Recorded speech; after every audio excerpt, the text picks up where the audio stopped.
카라마조프가의 형제들은 도스토옙스키 최후의 작품이며 또 최고의 작품입니다. 페체르부르크에 있는 수도원에 그의 묘지가 있는데요. 거기 묘지에 가보면 차이콥스키 묘지도 있고 또 도스토옙스키의 묘지도 있습니다. 그 묘지에 보면 욥이 이렇게 써놨습니다. 하늘의 일이 땅에 떨어져 죽지 않으면 그대로 있고 죽으면 많은 은혜를 냅니다. 근데 이 카라마조프가의 형제들의 이 책도 딱 펴면 제일 첫면에 이 책은 자기 아내에게 바치려, 그리고 그 가운데 요한복음 12장 24절 하늘의 일이 땅에 떨어져, 그 구절이 나와 있습니다.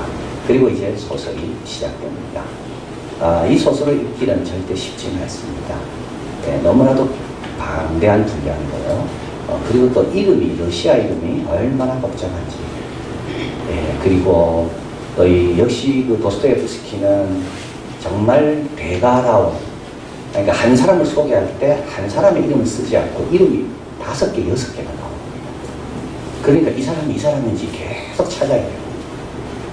그런데 이 책은 정말 읽을 가치가 있는 그런 책입니다. 제가 요즘 영화를 안 보는데 이 책 한 권이면 영화 몇 권보다 더 감동이 되는 거예요. 여러분 이 책 한번 도전해 보시기 바랍니다. 제가 뭘 말하는지 아시게 될 겁니다. 근데 여기에 카라마조프가라는 이 집안은 어떤 집안이냐면 이 아버지가 하여튼 능수능란 해가지고 하여튼 인간적인 쾌락과 안 좋은 걸 다 갖고 있는 아버지입니다.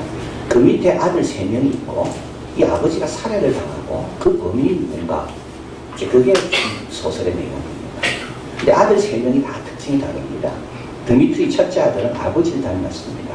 그래서 딱 보면 저거는 카라마조프구나 딱 알 수 있습니다. 잔인하고 야비하고 이기적이고 자기밖에 모르고.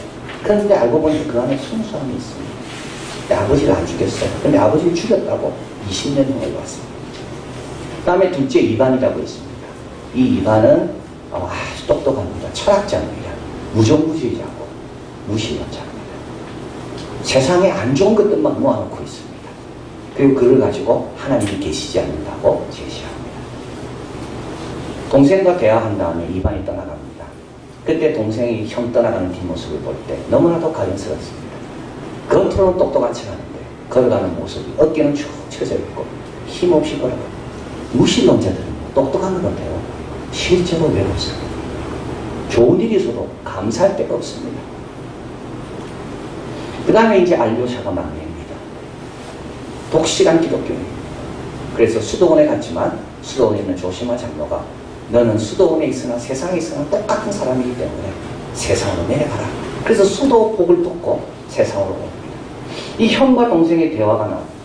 이 대화가 이 소설의 절정입니다. 이 대화 가운데 이반이 나름대로 설정한 대신문관이라는 이야기가 나옵니다. 예수님이 나타납니다. 15세기에 스페인에. 그때 대신문관, 종교 재판을 하는 대신문관, 예수님을 감옥에 쳐넣습니다. 그리고 밤에 몰래 예수님께 다가옵니다. 그리고 예수님께 이야기합니다. 왜 왔냐고. 왜 우리를 괴롭히려고 왔냐고. 당신은 필요 없다고. 우리끼리 잘하고 있으니 돌아가라고. 이때 예수님은 그 대신문관에게 입을 맞춥니다. 근데 이 이반이라는 사람이 이렇게 질문합니다. 동생에게.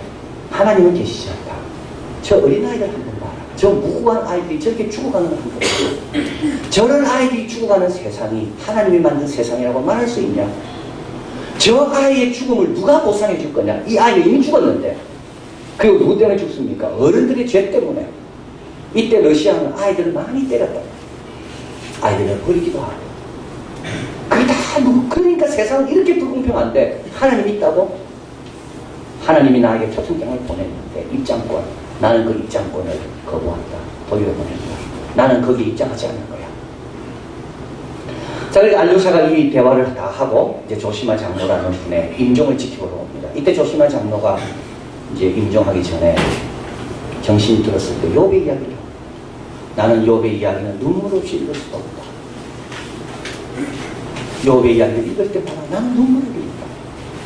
처음에 욥이 10아들이 있었잖아요. 근데 다 죽게 됩니다. 모든 시련을 깨치고 난 다음에 마지막에 하나님께서 또 똑같은 아이들을 주십니다. 딸 3세, 아들 7, 아주 아름다운 딸. 근데 조시마 장로는 고민합니다. 첫 번째 10명을 잃었는데 두 번째 얻은 아이들로 인하여 만족이 될까? 두 번째 얻은 아이들을 볼 때마다 첫 번째 잃었던 상처가 자꾸 생각나지 않을까? 그렇다면 두 번째가 무슨 의미가 있고 두 번째가 무슨 복이라고 말할 수가 있는가? 근데 조심하자. 이렇게 이야기합니다. 묵은 슬픔은 인간의 삶의 위대한 빈대에 점차적으로 조용하고 감동적인 기쁨으로 바뀐다. 자, 인간의 삶의 위대한 비밀이 이런 묵은 슬픔들을 바꾸는 거예요. 그러면서 모든 것을 감동시키고 화해시키는 하나님의 진실. 여러분, 우리 생각만 갖고 하나님을 판단해서는 절대 안 됩니다. 우리는 자꾸 내가 눈에 보이는 내 생각 가지고 자꾸 하나님은 이렇고 세상은 이렇고 아직 끝나지 않았습니다. 아직 몇 바퀴 또 밖에 돈 게 없습니다. 아직 승부는 결정난 게 아니에요. 아직 결정권에 온 게 아닙니다. 결정선에. 근데도 우리는 몇 바퀴 돈 거 가지고 함부로 판단하고 절망하고 원망하고 모든 것을 감동시킵니다. 모든 것을 감동시킬 수 있습니다. 우리 하나님은 화해시키는 하나님의 진실. 왜 묵은 슬픔도 다 기쁨이 품을 수가 있을까요? 하나님의 진실 때문에. 자, 그리고 이제 도스토옙스키의 카라마초프가의 형제들의 맨 마지막에는 장례식 이야기가 나옵니다. 장례식이 끝나고 이제 그 전통적인 러시아 음식을 먹습니다. 이해가 안 됐어요, 알로샤는. 왜 죽은 다음에 음식을 먹을까요? 안 먹어야죠. 장례식 끝나고 난 다음에 왜 식사를 합니까? 안 먹어야죠, 슬픔의 자리인데. 그게 이해가 안 됐어요. 그런데 일료샤입니다. 알료샤가 아니고 일료샤라는 어린아이의 장례식. 이 아이는 가난한 집안, 아버지는 장애인. 아이들이 아버지를 놀릴 때마다 분연히 일어나서 그 좋지도 않은 아버지를 위해서 아이들을 대상으로, 반 전체를 대상으로 싸웠던 아이가 일료사입니다. 근데 일료사가 병들어 죽어요. 그 장례식에 이제는 수도복을 벗었죠. 알료샤가 참석합니다. 그리고 이렇게 이야기합니다. 누가 우리를 이 선량하고 좋은 감정으로 결합시켰습니다. 누가 우리로 하여금 그 감정이 지금부터 한평생 기억되도록 만들었습니까? 누가 만들었습니까? 하나님이 이 땅에 떨어져 죽는 것 같아도 그 죽음이 기억을 한평생 갖고 싶도록 만들었다는 거예요. 그러면서 알료샤는 외칩니다. 사랑스러운 것들이여, 삶을 두려워하지 마십시오. 뭐든 참되고 좋은 일을 한다면 삶이란 정말 좋은 것입니다. 카라마초프가의 현장을 끝납니다. 요즘 우리 사회에 들려오는 소식은 전부 경악. 사람이 어떻게 저럴 수가 있는가? 왜 문제 해결은 안 되는가? 왜 싸우고만 있는가? 가자 지역에 일어나는 일들. 우리는 쉽게 이스라엘을 욕하지만 그 하마스라는 그 야비한 사람들이 자기를 보호하려고 일부러 인간 방패를 쓰는 그 하마스. 자기가 불리해질 때마다 이스라엘을 공격해서 공동의 적을 만들어야지만이 자기들이 유리해지니까. ISIS, 이라크와 이집트에 있는 시리아 왕국을 세우기 위한 그 수니파 사람들, 최근에 기독교 마을을 도지고 교회 전체를 그냥 폭발로 무너뜨리고 아사 직전으로 사람을 몰아넣고 298명의 우크라이나에서 비행기, 말레이시아 비행기가 휴가 가던 그 네덜란드 사람들이 떨어져 다 죽고, 삶은 정말 좋은 것입니까? 저는 고민이 됩니다. 항상 기뻐하라 되는데 기뻐할 수 있습니까? 범사에 감사가 되어 있는데, 아니 내 일은 내가 수용할 수 있겠어요? 내한테 있는 어려움은 범사에 감사할 수 있겠어요? 근데 저런 일을 접할 때마다 감사하는 예수 믿는 사람들을 보고 세상 사람들은 뭐라 이야기할까요? 항상 기뻐하라는 예수 믿는 사람들의 말씀을 들을 때 그들은 뭐라 이야기할까요? 근데 여러분, 그럴 수가 있습니다. 왜냐하면 모든 것을 화해케 하시고 모든 것을 기쁨으로 돌려놓으시는 하나님의 진실이 아직까지입니다. 묵은 슬픔도 얼마든지 점차적으로 기쁨으로 바꿔놓으시는 하나님의 진실이기 때문에 하박국 선지자에게 주님 뭐라 말씀입니다. 오직 의인은 믿음으로 산다. 눈에 보이는 것을 합니다. 믿음으로 산다. 그러면서 오늘 본문에서 이 비밀을 깨달아라. 그리스도 안에 있는 이 비밀은 지혜와 지식의 온갖 보화가 그리스도 안에 감춰져 있다. 예수 그리스도를 바라보면 우리는 금을 얻을 것보다, 은을 얻을 것보다 더 놀라운 지혜와 지식을 발견하게 될 것이고, 이때 우리도 삶은 정말 좋은 것이구나 외칠 수가 있다는 것. 그게 뭡니까? 첫 번째, 예수님을 통하여 하나님의 모든 것이 다 드러났다는 것. 예수님 안에서 발견되는 것은 하나님에 대한 비밀입니다. 1장 15절 보이지 않는 하나님의 형상이요. 하나님은 어떤 분일까요, 여러분? 윤일병이 맞고 죽어갔을 때 그 부모가 애통해한 것을 제가 이제 들었어요, 라디오에. 그때 왜 내한테 말 안 했냐면서 엄마가 그렇게 통곡하더라고요. 하나님은 어떤 분이실까요? 자기 아들을 십자가에 죽게 하신 겁니다.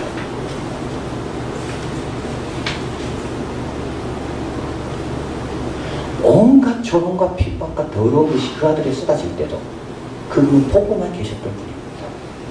알고 계시면서도 할 수 있음에도 불구하고 우리를 구원하기 위하여 가만히 지켜보고 계신 분입니다. 우리를 그 정도로 사랑하는 분이에요. 머리털까지도 다 새 신발이 되었다고 참새 한 발도 그냥 떨어지지 않았는데 하물며 너희니까 뭐냐. 이 하나님이 어떻게 알게 됐습니까? 예수님을 통해서. 히브리서에 보면 1장 11절 2절 한번 읽어봅니다. 옛적에 여러 부분과 여러 모양으로 말씀하신 하나님께서 이 모든 마지막 날에 아들로 마지막 날이 온 겁니다. 모든 것의 마지막입니다. 모든 종교의 마지막입니다. 모든 종교는요 다 절대자에 관련된 거거든요. 근데 절대자가 온전히 드러났어요. 그래서 이제는 모든 종교는 다 쓸모가 없어진 거예요. 유대교도, 성전도, 율법도, 모든 종교 가운데, 이 땅에 있는 모든 종교 가운데 그래도 하나님을 그래도 근사치적으로 드러낸 게 뭐죠? 그게 유대교 아닙니까? 근데 예수님이 오셔서 성전은 이제 허물어진다 이야기하십니다. 이게 마지막입니다. 모든 종교의 마지막, 모든 비밀의 마지막, 모든 무지의 마지막. 우리 하나님은 사랑이시고 우리 하나님은 전능하시고 죽음에서 일으키시는 분이고 우리 하나님은 신실한 분이고 야곱의 후손에서 아들을 보내겠다고 약속하신 그대로 아들을 보내시는 신실하신 분. 그 하나님이 우리 하나님이에요. 두 번째로 피조물에 대한 비밀이 다 드러납니다. 예수님 안에 감춰진 보화가 바로 이겁니다. 첫 번째는 하나님에 대한 거고요. 두 번째는 피조물에 대한 겁니다. 16, 17절 같이 읽어봅니다. 만물이 그에게 창조되되 하늘과 땅에서 보이는 것들과 보이지 않는 것들과 혹은 보좌들이나 주관자들이나 정사들이나 권세들이나 만물이 다 그런 말미암고 그를 위하여 창조되었고. 왜 창조됐을까요? 그를 위하여. 왜 있습니까? 나를 위한 게 아닙니다. 그분을 위한 겁니다. 그분의 목적 위하여. 66억의 인구가 있는데 어떻게 그 다양한 필요를 채우기 위해서 하나님께서 일하시는 걸 내가 다 알겠어요. 지극히 우리는 자기중심적이죠. 나한테 소용없으면 소용없다고 생각하죠. 나를 위하여가 아니라 그를 위하여. 보이지 않는 것도 겁낼 필요가 전혀 없습니다. 다 그분의 뜻에 따라 주님께서 필요해서 만들어 놓은 겁니다. 신약에 와서는 천사를 숭배하지 않습니다. 구약에서는요, 그 전에 천사를 숭배했습니다. 그러나 이제 알게 됐습니다. 천사도 누구를 위해서? 그를 위하고 그의 형제, 친구, 나를 위한 것이에요. 그러니까 천사는 숭배 대상이 아니에요. 우리는 머리를 붙잡으니까. 보이지 않는 것 겁낼 필요 전혀 없습니다. 그리고 우리도 내가 최고의 기량을 발휘할 때가 언제입니까? 내가 주님을 위하여 살아가고자 할 때.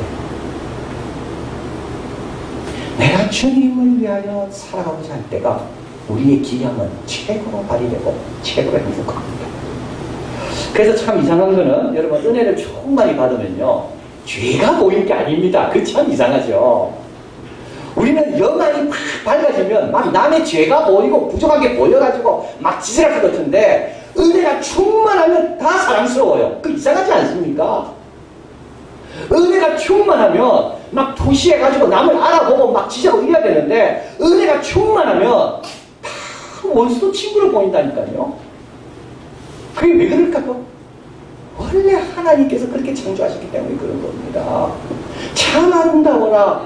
하나님의 지으신 모든 세계는 근데 내가 죄를 짓고 나면 자꾸 숨고 싶고 두려운 겁니다. 예수님 안에 이런 것들이 뭔지를 다 드러나는 거예요. 마지막으로 예수님 안에 드러나는 게 있습니다. 우리가 누군지를 드러납니다. 내가 누군가? 인간이 누군가? 그의 몸인 교회의 머리라 18절 그는 근본이요 죽은 자들 가운데 먼저 나신 자니. 그래서 앞에는 이제 창조에 대한 거라면 두 번째 18절부터는 1장 18절부터는 구속에 대한 겁니다. 창조의 첫 번째 되신 분, 창조의 주관자가 되신 분, 이제 18절부터는 구속의 주관자가 되신 분, 그분이 예수님입니다. 둘 다 같다는 거죠. 그런데 이분은 친히 만물의 으뜸이 되려 하십니다. 여기 만물이란 말이 참 중요해요. 우리 예수님은 만물의 힘을 주고 싶다. 똑똑하고 괜찮고 깨끗한 사람만이 아니라 죄인을 위해서도 한 명 한 명 모두가 다 예수님께는 다 소중합니다. 두 번째로 예수님 안에서 우리가 발견하는 것은 뭐냐면 그분은 사람을 차별하지 않습니다. 3장 11절 읽어봅니다. 거기는 헬라인과 유대인이나 할레당과 무할레당이나 야인이나 스구디안이나 종이나 자유인이 분별이 수 없나니 오직 그리스도는 만유시요 만유 안에 계십니다. 여러분 저 사람과 나의 차이를요 좀 키로 많이 할 수 있겠죠. 인종적인 색깔로 할 수 있겠죠. 저 사람과 나의 차이를 저 사람은 어느 학교 나왔나? 저 사람은 어느 회사 다니나? 저 사람은 어디 사나? 저 사람은 어떤 차 타나? 근데요 만유 되신 분이 내한테 계십니다. 그거는 알고 태양이 오기 전에는 촉끼리 경쟁했습니다. 누가 더 초가 더 밝으냐. 태양이 오고 나면요 초는 아무 의미가 없습니다. 주님 안에서 우리는 다 동일합니다. 여기 야인과 스구디아인이 나오는데 야인은 헬라어를 모르는 바바리안을 이야기합니다. 스구디아인은요 노예 중에 노예, 불가침 천민 같은 그러니까 인도의 카스트 제도에 4개가 있는데 그것보다 더 밑에 있는 거기도 들지 못하는 짐승과 같은 사람이 스구디아인입니다. 근데 인간이 하는 한번 보십시오. 인간은 스구디아인과 야인끼리도 나누고 있습니다. 인간은 얼마나 코를 짓길 좋아하는지 야인과 스구디아인도 갈라놓습니다. 그런데 우리 주님은 스구디안 안에서 들어 계십니다. 만유가 되신 분이 그 안에 계십니까? 스구디안인이 아니라 만유 안에 있는 만유를 함께하는 그 사람으로 바뀌는 거예요. 차이가 없습니다. 그리고 마지막으로 우리 생명은 감추어 있다라고 말합니다. 3장 3절 너희가 죽었고 너희 생명이 그리스도 안에 하나님과 함께 하나님 안에 감추어 있다. 보존되어 있다. 또 한 가지는 잘 모른다 사람들 우리들. 그러나 4절 우리의 생명인 그리스도께서 나타나실 때 그때도 너희도 그와 함께 영광 중에 나타나리라. 이게 우리입니다. 자, 그러니까 세상은 주님이 다스리고 있고 비록 우리 생각과 다른 우리가 생각할 때는 일어나지 말아야 될 일들이 일어나고 있지만 그러나 여전히 주님이 붙들고 계시는 세상이고 우리 하나님은 막연한 분이 아니라 우리를 사랑하시고 참고 기다리시고 이름을 부르시고 축복하게 원하시는 하나님이고 우리는요 차별 없이 하나님의 자녀로 살아갈 수 있고 얼마나 세상은 정말 살기 좋은 세상입니다. 자, 그래서 우리가 해야 될 일이 있습니다. 그 안에 행하라. 뿌리를 내리라고 말합니다. 예수를 주로 받았으니 그 안에 행하라. 그 안에 행하라. 이것도 얼마나 복된 말인지 몰라요. 여러분, 우리는 생각하죠. 제발 주님 밖에서 좀 살고 싶습니다. 그죠? 내가 좀 주님 밖으로 나가고 싶습니다. 내가 주님 밖에서 좀 자유롭게 살고 싶습니다. 우리는 얼마나 그걸 원하는지 몰라요. 그래서 주님 앞에 오라 하면 억지로 와서 최소한만 있고 나머지는 주님 밖에서 살고 싶어요. 근데 여러분, 정말 그건 모르는 겁니다. 주님 안에 올 수 있다는 축복입니다. 주님께서 우리 용서하고 가라 있으면 어찌할 뻔했어요. 당자가 돌아왔잖아요. 돌아왔는데 아버지가 그래 잘 왔다. 가래찌 끼워주고 옷 주고 잘 가라. 근데 아버지는요, 내와 함께 있자. 주님 안에 있다는 건 이거는 보통 영광이 아닙니다. 그 안에 뿌리 내리라. 뿌리는 시간이 걸립니다. 옮겨 시정하지만 절대 뿌리 못 내립니다. 1년 신앙생활하고 옮겨 다니는 사람들이 있죠. 10년 배워주십시오. 그 사람 뿌리는 1년밖에 안 돼요. 5년이라도 제대로 한 사람은요, 그 사람은 5년이지만 5년 깊입니다. 그 안에 뿌리 내려라. 그게 그 안에 행하는 겁니다. 그리고 받은 교훈으로 믿음으로 살아라. 하나님 전능하시다면 그걸 믿어라. 그냥 하나님 사랑한다면 믿어라. 하나님이 너보다 더 똑똑하고 너보다 더 지혜롭다면 믿어라. 그거를 그냥 하나님이 예배를 원하시고 기도하라면 그걸 믿고, 하나님이 받는 자가 주는 자가 복되다면 그걸 믿고, 받은 교훈대로 믿어. 마지막으로는 감사함을 연치해요. 주님이 일하시니까 감사. 주님의 계획 가운데 세상이 있으니까 감사합니다. 주님이 끝을 내실 거니까 감사합니다. 1914년 8월 12일입니다. 오스트리아 헝가리 제국이 세르비아를 침공함으로 1차 세계대전이 일어납니다. 이틀 있으면 1차 대전이 일어난 지 이제 딱 100년이 됩니다. 2014년, 1914년. 이 전쟁에 임하는 사람들은 모두 낙관적이었습니다.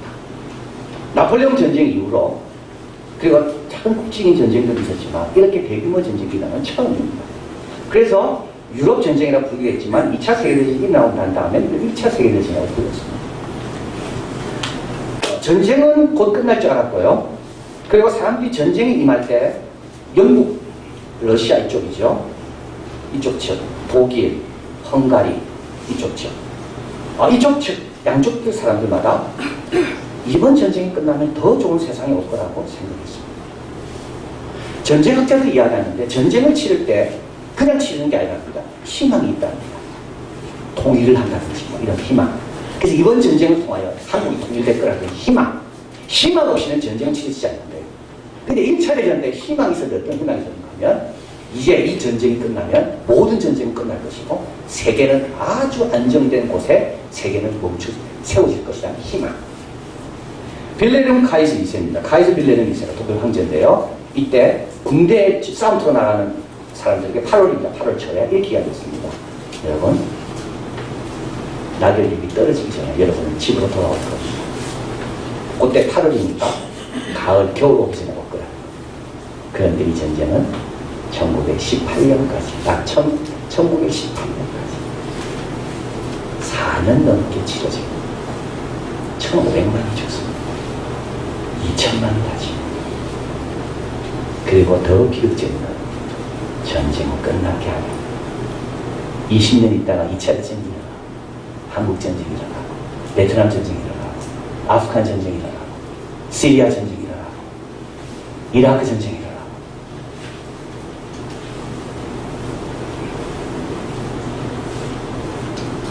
전쟁은 전쟁으로 끝나지 않습니다. 어거스틴이 했던 유명한 말이 있습니다. 내가 주님 앞에 참된 안식을 발견하기까지 내 안에 안식은 없습니다. 이 비밀을 발견하기까지 평안은 없습니다. 이 비밀을 발견하기까지 이 세상이 왜 있는가? 불평밖에 못합니다.